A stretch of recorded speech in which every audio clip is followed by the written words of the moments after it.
Hey guys, how are we doing? Crypto Insight UK here, bringing you back another YouTube video.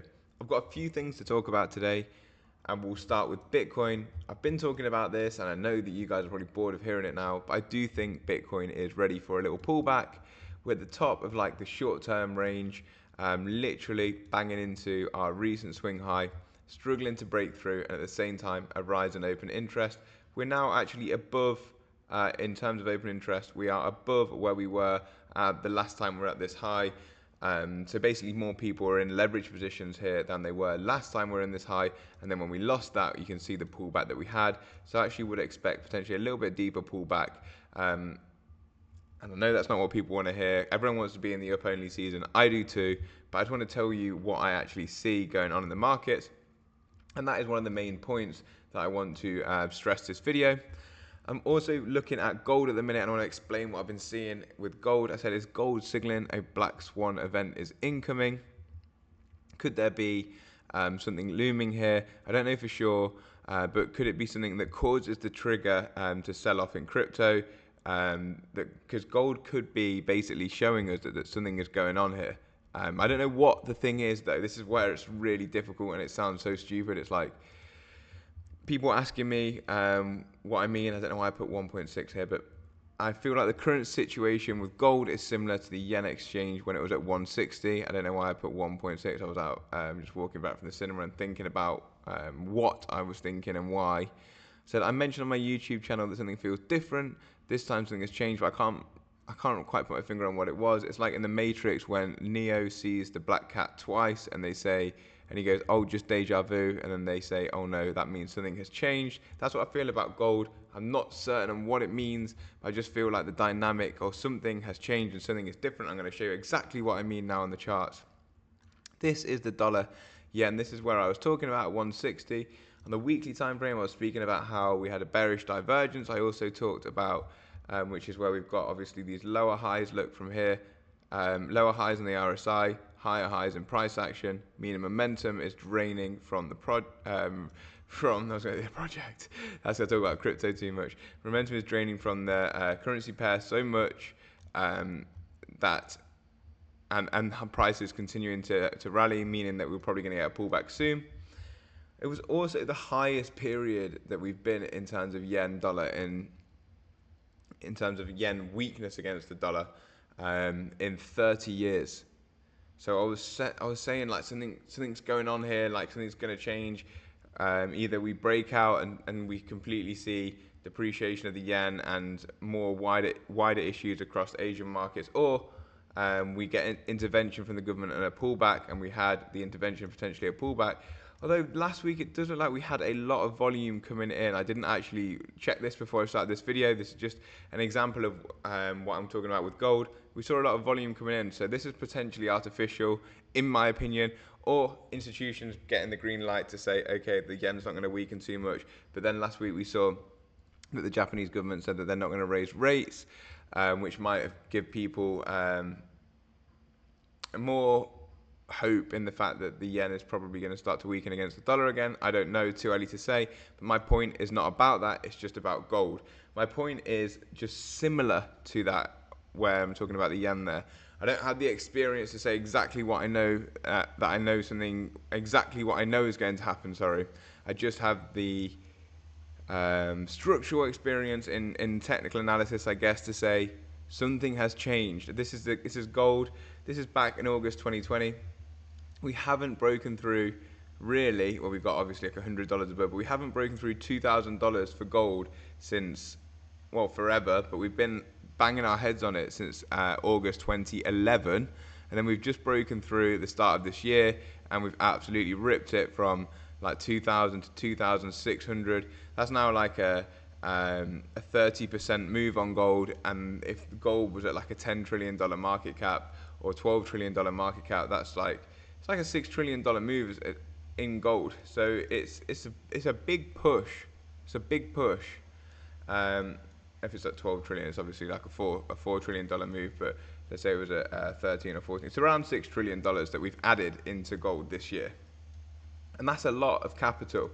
And what does that mean? Like, this is where I'm like concerned, I guess. Like, what does that mean? When did we see these gold spikes in the past? Like, when did they come? And then when gold starts to break down, what does that mean? But right now we're in this expansionary period where I just feel like something is not right. I don't necessarily know if it's negative. It might mean that currencies around the world are going to continue to weaken. People move to gold to protect their value.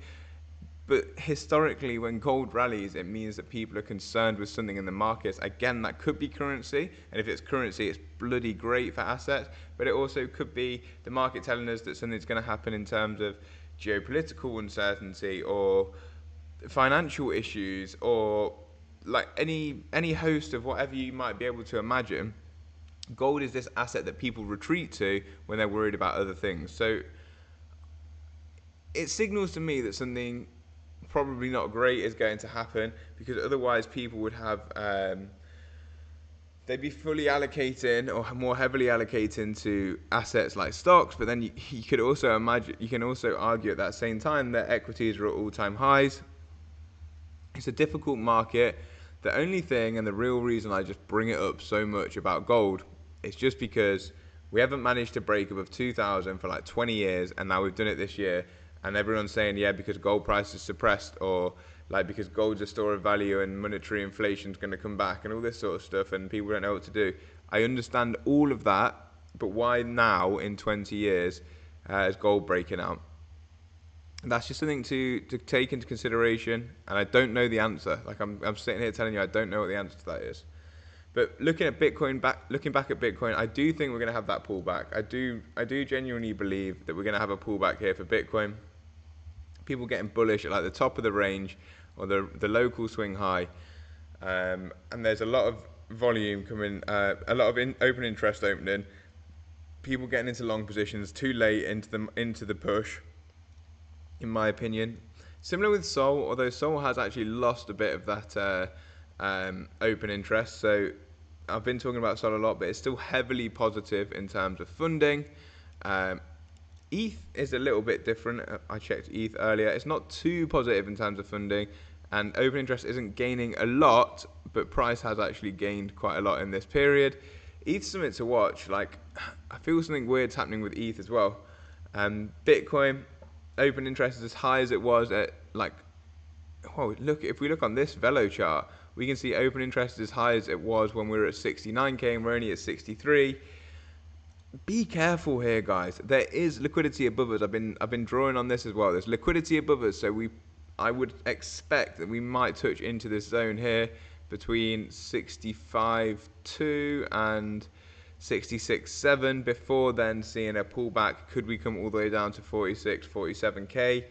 Potentially, guys. Like, I don't want to be this guy who says this, because it's not what I want to happen. I'm sitting heavy in spot, but could we come all the way down there? Like, maybe on the daily time frame, it's looking like 46 to 48k is looking like a good area. We've got liquidity above us too, but it's a lot of liquidity below us. So just keep your eye out for that.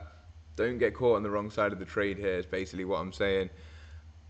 It doesn't mean that I'm going to be right, though. It doesn't mean that I'm going to be right. Sometimes we can get some good news and blast through, although I feel like a lot of good news is happening and we're not really pushing anywhere in terms of price.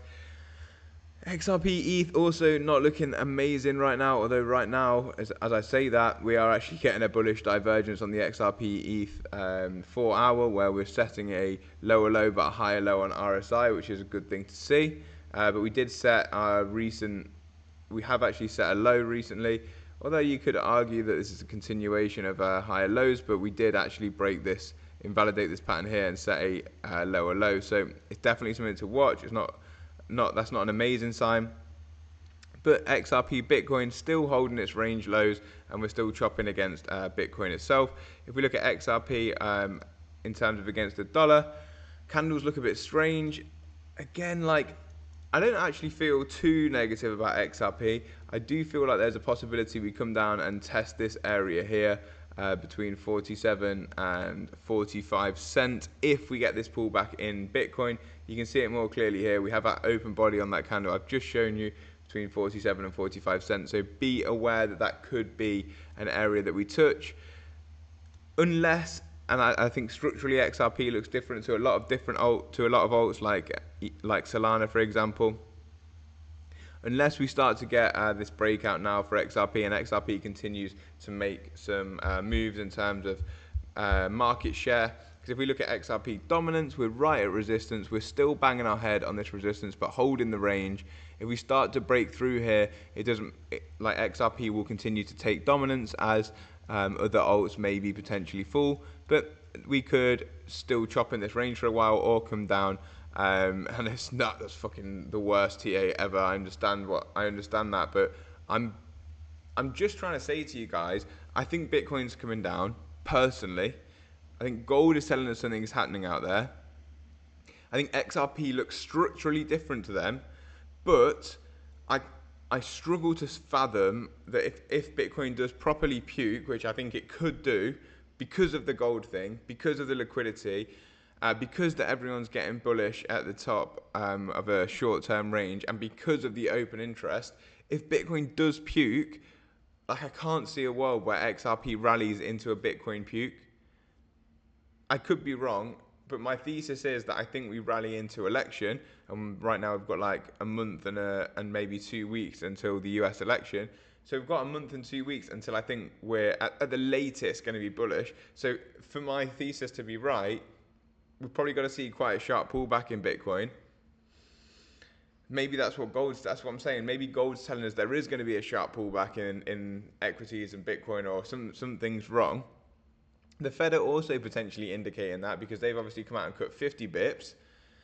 So, but then I think that's pro and con as well, because I think although they have cut 50 basis points, that probably says there's something wrong with the economy. They're also then saying, on the other hand, we're willing to fix it, whatever is wrong, because they're willing to take the chance that people are going to be bearish about the 50 bip cut, because people might be like, oh, they're panicking. But at the same time, they're showing that they're showing their hand, saying, look, even if you are panicking, we are willing to fix it if there's a problem. So that's where my head is right now. This is why it's difficult, and I come on here and try and show you the options that I see. But right now, I don't think the picture's clear. I've been saying that for a while. People are getting overly excited. I want it to be bull price action. I want it to be up and away, and I think that comes. I really, really do. Whether that's in 2 weeks or 4 weeks or 6 weeks, I don't know, because of these short-term, not issues, they're just like short-term things that don't add up. So that makes me cautious. And when I'm in this period, it makes me want to be long, but I know that like it's like you have to fight your emotion with your mind. It's like, look at what's going on. Like, look at the charts. It's spelling something isn't quite right to me. How can there be this much bullish sentiment? We can't break recent swing highs. We can't break out of a range with this much like bullish sentiment, and with gold being this high, I don't know. Like I don't want to be the guy that comes on here and says I think we're coming down, because I'm also 95% spot, and I don't want to get slaughtered if we don't come down, because I'm sitting in the same position as you guys. I'm just saying what I see, and it's very difficult for me to do that when like my short-term view contradicts my long-term view. So yeah, that's why I'm finding like explaining to you guys everything really quite difficult at the minute. I feel like my brain's scrambled because I don't want to give the wrong impression, because I know what people say. Oh, you said this. I'll break it down now as easy as possible. I think we have a short-term pullback, probably deeper than people expect, because of sentimental reasons, because of sentiment in the market, and because of open interest in the market, and because of what gold's doing. After this short-term period, I don't know how long that short-term period is going to be. I then think we rally, and I probably think we go into a bigger bull market than most people expect, because of the exact opposite reasons. Because of sentiment last cycle, people trying to put out small price targets, they don't want to get burnt to the upside. It's much easier to say, oh, I think Bitcoin's going to 100k, and then being wrong if it goes to 200, than it is for people to say, oh, I think we're going to 200, and being wrong if it goes to 100. So like I'm the opposite to what people think in both sides of that coin, or I'm at least taking those into very heavy consideration when I talk about the markets in general. Ultimately, the DXY being weak is good for crypto. Ultimately, Fed rate cuts over time should be good for crypto because they try to juice economies with, and Bitcoin's a good monetary inflation hedge, as is gold, and gold's rallying, and there's all that capital potentially to come out of gold.